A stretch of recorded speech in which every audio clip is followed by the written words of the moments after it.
hunting was your ally. Sportsman stores and firearms dealers who are concerned about the effects, they're erring on the side of caution. So we have a sportsman's warehouse chain in the state here, and they have let everybody know that December 8th is when they're going to stop selling firearms.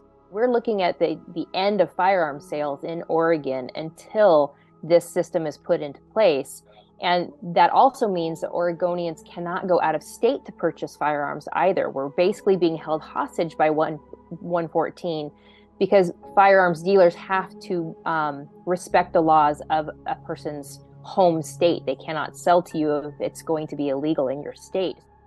We see the impacts of 114 on the hunting community in that we feel very strongly it's going to impact what we refer to as the R3 efforts. Recruitment, retention, and reactivation is what the R3 stands for. If Oregonians who are interested in hunting can't purchase an appropriate firearm to do that with, that's going to have a severe effect on our ability to bring new hunters into the community and see success rates that would keep folks engaged as hunters. The other aspect is for our bird hunters, our waterfowlers and our upland bird hunters who use shotguns. We have several shotgun models that have barrel lengths that are 21 inches or longer. And because of the new home defense rounds, which are shells that are about half the size of a normal shell, you can fit 10 or more of those into the internal tube in these shotguns, which makes them illegal because there's no stipulation on caliber or size of shell that you have to use. If it can fit 10 or more, it's going to be illegal.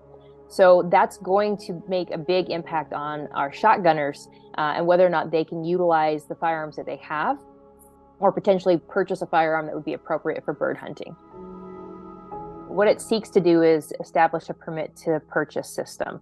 That in itself is inherently cumbersome. They also want to add a live fire component to courses.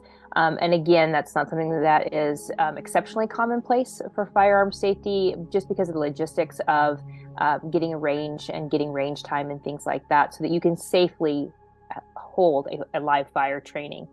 And it also presents a little bit of an odd chicken and the egg situation. So they're asking you to show proficiency with your firearm by being able to fire it. However, if you don't have a firearm and you are trying to get a permit to purchase a firearm, you've got this weird, cycle of I don't have a firearm, and so therefore I can't show proficiency and I can't get a permit to purchase a firearm.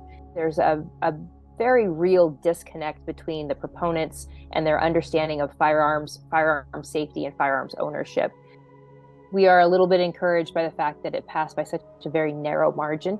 It was not the landslide that I think the proponents were anticipating. Only 6 counties of our 36 counties carried this.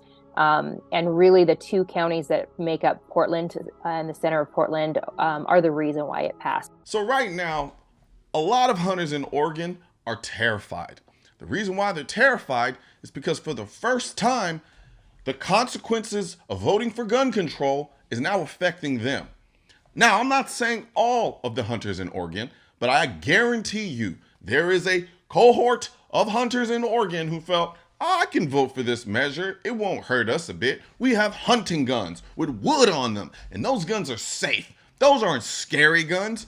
And normally we call these types of people FUDs. Because in their minds, they're like, well, I have guns that aren't very intimidating. They don't look scary to people, so they're not ever going to try to ban my hunting rifle. They're not ever going to try to ban my hunting shotgun.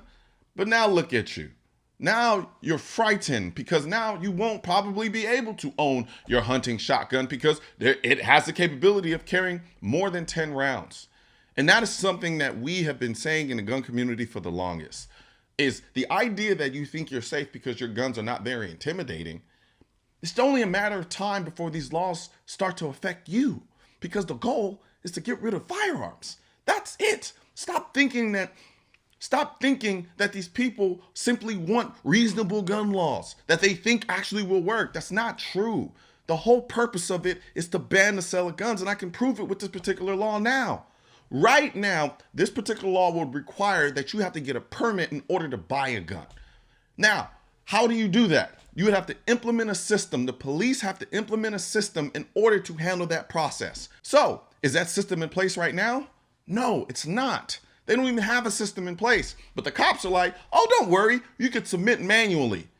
Anybody want to take a guess how long that's going to take in order to get an application request submitted manually? Does anybody here honestly trust the efficiency of the government? Have you been to a post office lately? Please explain to me how all of a sudden now, with everything else cops have to focus on and have to do, now they're all of a sudden going to be in charge with processing hundreds and thousands, if not millions, of purchasing permits to buy a firearm? But that's just it. That was the goal of this. They knew the people passing this law. They knew. Because you can't buy a gun now if you don't go through the permitting process. So if this law actually does go into effect on December 8th, guess what happens? Nobody can buy a gun. No one. And then if you submit it in manually, you have to sit and wait.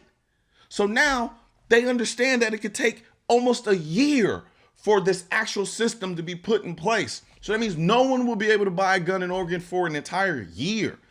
Hence, why the people pushing this bill said, no. We need to go ahead and push this forward on December 8th because it will save so many lives and stop a tragedy and all so forth and so on. Why are they in such a rush to pass this? If they know it's going to go through, it's already been voted on. So they already know it's going to, it's not a matter of if, it's a matter of when. And the reason why they're forcing it, and the reason why they want to force it, is because they can delay your ability to buy a gun. And that is the reason why I am so anti-gun control. Because inevitably what it ends up doing is it ends up putting your 2A rights in the hands of the government.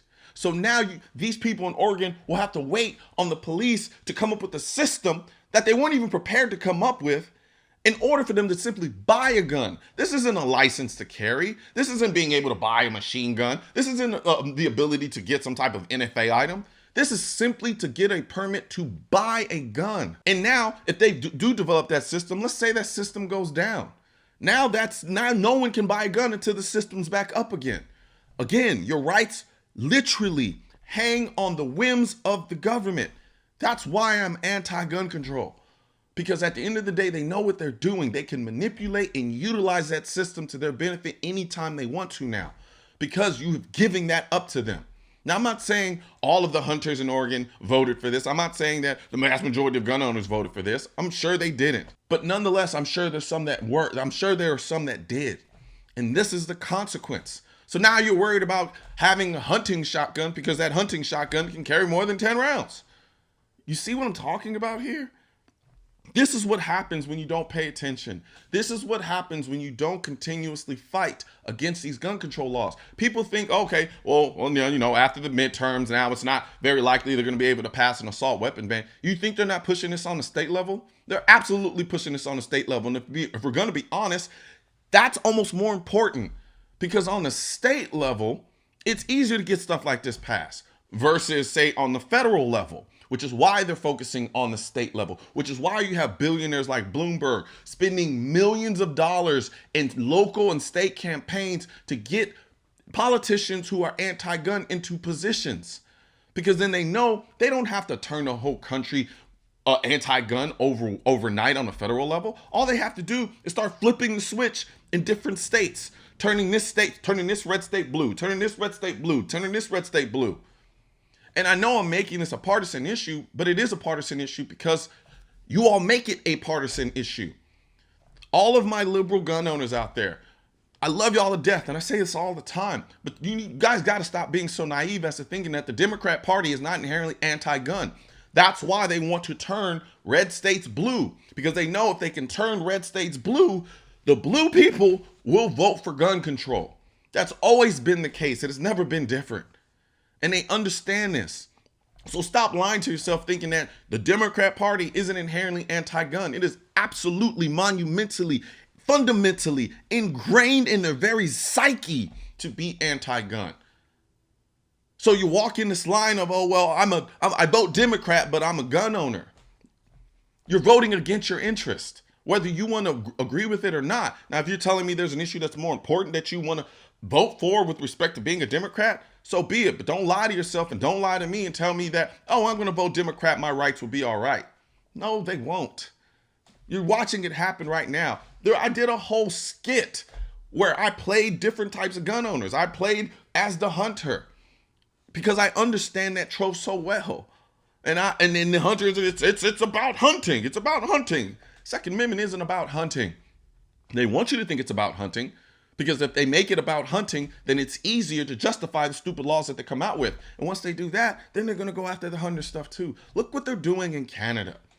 They started off with the so-called assault weapons, and they said that was enough. Then they banned those. Now they're banning handguns, and they're continuing to ban stuff. So people, you have to pay attention when these state-level gun control laws come down the pipeline. This is not a joke. You'll wake up one day with gun rights and then wake up the next with none, because these people aren't stupid. I think the biggest misconception that the gun community has is that the anti-gun lobby is stupid. They're not dumb. Don't let Joe Biden fool you. He may be, but the people behind the scenes pulling the strings with respect to this, they're not only not dumb, they're filthy rich. And they have the means and the ability to throw as much money as they need to push these anti-gun rules. Let Oregon be the canary in the coal mine. Let it be the canary in the coal mine. And serve as a warning to all of the people out there. This fight is not just on the federal level. This fight is on the state and local level as well. Because trust me, the process of them passing laws and then having to work your way through the system and get up to the Supreme Court, do you know how long it took the Supreme Court to even take up the New York case that ruled against their concealed carry law? It took them decades. Decades. So trust me, you don't want to go through that process, because in the meantime, you won't have those rights. Take the money out of gun control. Our government spends way too much money with respect to gun control, especially considering it's an issue that doesn't require that much money to be dealt with. Not only that, there's millions. Bloomberg is a billionaire, a multi-billionaire, and all he does is have a hard-on for gun control laws and making sure that we can pass more gun control laws in the country to take away your rights.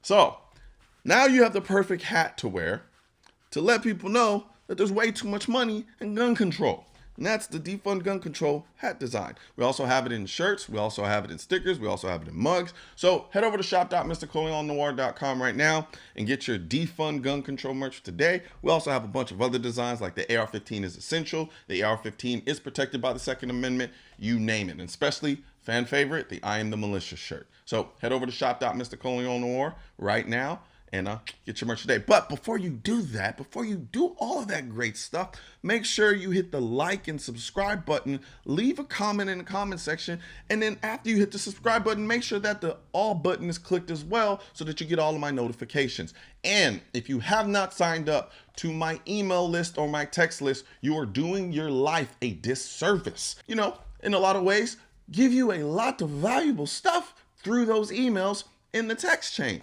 Now, for the people on the email list and people that have the text, they would know this because they get those text messages and those emails with those special offers. But you wouldn't know that unless you sign up for the email list and the text list.